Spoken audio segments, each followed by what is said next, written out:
Alrighty, I want to do this video just because I got a lot of hate for telling people not to buy this completely crappy system. It is nowhere near as good as the i5 8400 RX 580 or the i5 8400 GTX 1060. The reason being is I got a bunch of no-name parts, and that might not seem like too big of a deal to you guys, but if you ever do go to sell this thing or plan to do upgrades, that motherboard is going to limit you for pretty much everything you can possibly do. I really think that this is a hunk of junk for this price. That is absolutely ridiculous. CyberPower used to be more affordable back when Bitcoin was on a rise and they were buying graphics cards for MSRP, the actual like retail price, without doing too much of a I guess an upsale because when I first bought my original computer, which was an i5 7400 RX 580 CyberPower, that was my very first PC. It was actually $50 cheaper for me to purchase it already pre-assembled than it was to buy it and build it myself. And the i5 7400 at the time was the best uh, processor for the price. That was the best bang for your buck. That was a little bit before Ryzen came out at a decent price, so the i5 7400 owned the budget community of gaming. Paired with the RX 580, it won a lot of awards. It was actually a really good system. Even nowadays, it is still quite good. I still have mine underneath my desk. I have two PCs at my setup, but this this thing's a hunk of junk. Like this is a ridiculous price. Now, I know a lot of you are pretty much stuck with the fact that you can't build a PC or you don't feel comfortable building a PC. It is very, very easy to build a PC. I would highly recommend just building it yourself as long as you follow like the standard procedures. Just make sure not to be super aggressive with any of the parts. You can't be like super gentle because all these parts don't necessarily go in together on the first try, especially with the motherboard. You have to be quite aggressive to get everything in.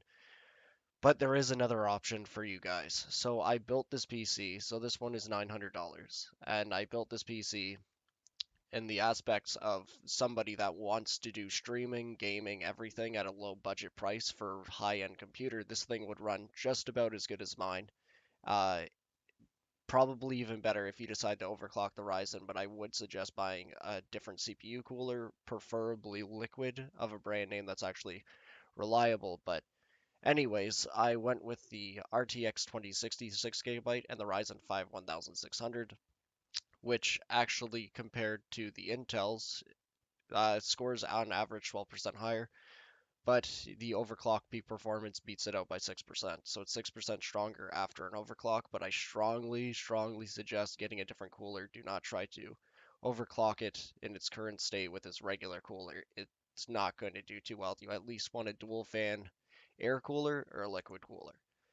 Next, I went with the 2060. Might as well just show that. So it beats it out by 18% all across the board. It performs way better on like the most popular games. I think it's much worth the extra money, but in case you are thinking like that's a little bit too much money, I can't afford that for whatever reason. You can't afford the $5 difference. Um, you can switch it out with the same card. Let's just save this for later. And we'll do the exact same. I highly recommend getting an MSI brand name. This is the kind of graphics card I have, and I have no heating problems whatsoever. It's the best cooled card I've ever owned. The fans are awesome, but it brings it down to 835. Still RGB fans that you can change the colors just about. They are almost the exact same as the other one. 1 TB hard drive, a motherboard with 4 slots. That's actually a brand name that can actually overclock a little, which is really nice. And it actually looks much better than the piece of crap one that I got with the last one. It is quite nice. Has 2 graphics card slots, 4 RAM slots. Really, there's not too much to this.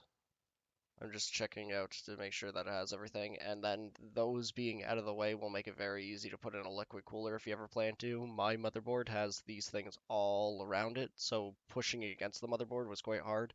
I did get it finally placed, but I'm pretty sure it's bending those things slightly, but nothing's breaking. I find that this thing looks pretty cool. Well, enough of the motherboard.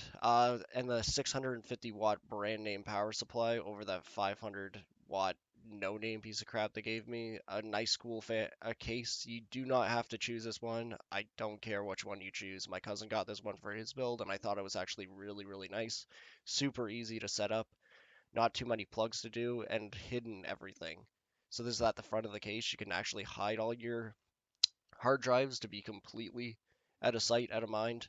These light up all across the front, and then one light at the bottom here. It also has these slots to actually pull a lot of air in, and you can slide those out when they start to get dirty. And same with the very, very top if it shows it. It does not. But at the top here, they also have a magnet, one up top for two more fans that you can actually pull out and clean off at any point. But the RGB, I would put two at the front here, one at the back there for the meantime. And if you ever do want to upgrade, you can put two more up top to help pull a little bit more hot air out. Much better than the piece of crap CyberPower case that they give you. The USB Wi-Fi stick I use, which I highly recommend. The Wi-Fi that they came in the CyberPower was attached to the motherboard. I've never seen that before. I don't I don't know why. I don't know why they did that. It's pretty stupid. If the Wi-Fi ever stops working, you're pretty much stuck with two ugly things sticking out of the back of your motherboard forever. Next, I went with 16 gigabytes of RAM. This will make your computer run so much smoother, especially being a Ryzen at a 3000 speed. Anything above 3000 will just run absolutely smooth. And a 500 gigabyte SSD 2. So you can actually slide this one right into the motherboard and it will make Windows load up so fast. You can put the main games you play on this thing because it's got 500 gigabytes and just go to town. I would suggest, like I said before, get the 2060, but like, holy crap. I just can't believe how bad CyberPower is and how many people are like defending it. Like, they didn't. This is going to sound dumb, but they didn't give me this mouse. They gave me one that was all blacked out. This keyboard looks like it matches this computer. This mouse looks like it matches the keyboard, so on and so forth. It's all silver and black here, silver and black here, multicolors and red here. And instead, I just got all black. It just, I don't know, it just looks weird when everything doesn't match. And then I am super against false advertising. Like I said before, this is a Bazooka motherboard, and they gave me the biggest piece of crap that they possibly could. A motherboard they made that does not support overclocking by any means. No matter how you go about it, you cannot overclock it. Forget the fact that they didn't put on an actual full version of Windows. Instead, they just frickin' they slapped together the riggedy diggity piece of garbage. Yes, me personally, I can build a computer better and I can fix Windows on my computer. If my Windows ever went south and went crappy, I'm totally fine fixing it. I was the one that put it on. I review these PCs as like a regular user. So someone that's buying a pre-built that knows probably very little about computers, and I put myself in their shoes. Like, even this piece of RAM is impossible to get a match to that's under $100. So you pretty much got this piece of stick RAM that nobody's going to buy off you because nobody will want it because it is just too much money to buy the extra stick. Every gaming PC should have 16 gigabytes of RAM. It's just way, way better. I just want to make this quick rant video. Like, don't buy a CyberPower. Build it yourself. And if you can't build it yourself, you can call local shops. And for about $50, they'll throw it together. So for the same price that the CyberPower cost you, you can buy all these parts, bring it over to a local shop, say, call them first to make sure that they'll do it. I believe some Best Buys do it for an hourly fee. It probably would take them about an hour to put it together. And I believe, like, you can barter with most of these places. Like, I do know that Uh, hmm. Around my area, there is a place that when I went in, when I was having problems with my computer, because I could not get for the life of me to be able to update the BIOS for whatever reason. He did that for me, I believe, for $20. At first, he said 40. I was like, dude, 20. And he's like, fine. So you can call around and just barter. Just be like, yo, I need to save money on this. Like, what can I do? And then they'll most of the time they'll be reasonable. If you go to a place like computer places don't get hit up too much, and if they're sitting around anyways doing nothing, a lot of people will just say, drop it off, I'll have it done by the end of my shift, come pick it up. Like just to give them something to do because half the time they're just sitting there. So don't buy CyberPower. Like this thing that I just built here on a budget will beat out that CyberPower computer in every category. That the crappy i5 that they say that's in here, you should never buy an Intel F series. F means effing piece of garbage. Don't buy it. i5s were made strictly because they had internal graphics. So the i3 has no internal graphics. The i5 had internal graphics and a little bit faster speed. Same with the i7. Now the fact that they come out with all these i5s with no internal graphics is absolute horseshit. Like it's complete garbage. I It shouldn't even be called an i5. That's just my rant. Don't buy CyberPower anymore. If it was last year and they were still building the old computers like I bought, my original one came with an Asus motherboard. My one after that came with an MSI.